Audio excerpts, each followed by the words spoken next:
Every now and then we have a theorem that on its face value, it just looks like, well, duh, that makes sense. So what's with all the pomp and circumstance around it? Well, let's gently unpack this, and maybe through that you can see the power of this particular theorem and maybe how we can use it down the road. So what's the intermediate value theorem? Well, basically it means that if I have any point on a function that might be negative, and somewhere down the road, I have a point on a function that's positive, there's got to be at least one point between these 2 points that cross 0. And that makes sense. If I start below the line, and at some point at the end of the day, I have to end up above the line, well, I'm going to have to cross that line. And obviously where we cross that line is a solution.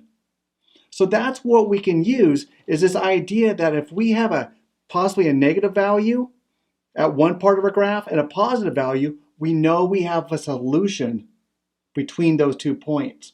And this helps us narrow down where that solution might be at. Because that's what's of interest to us, is where are these solutions? So let's look at an example to kind of get a sense of how this can be useful to us. So I have some function, f of x, equals x cubed minus 2x minus 5. And I think I have a solution between the points 2 and 3. I'm not sure. So how can I find out that there is a solution, there's some value between 2 and 3 that makes this equal to 0, which means I have a solution?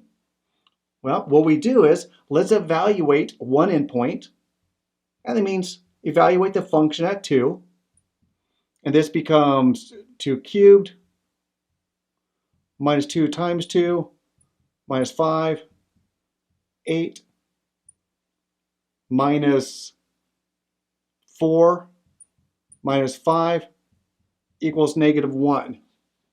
Let's evaluate the other point. So f of 3 equals 3 cubed minus 2 times a 3 minus a 5. 3 cubed is 27 minus 6 minus 5, and that equals what, 16? So notice what happened. This value is positive, this value is negative. So I have some point in between 2 and 3 where I cross over from negative numbers to positive numbers.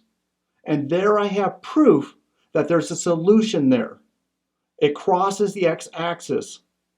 My value is 0.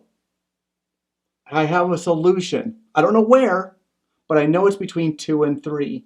And so that's kind of the power and the usefulness of this idea about the intermediate value theorem, which tells me that if I have between any 2 points, one's negative and one's positive, I know somewhere in between I'm going to have a solution.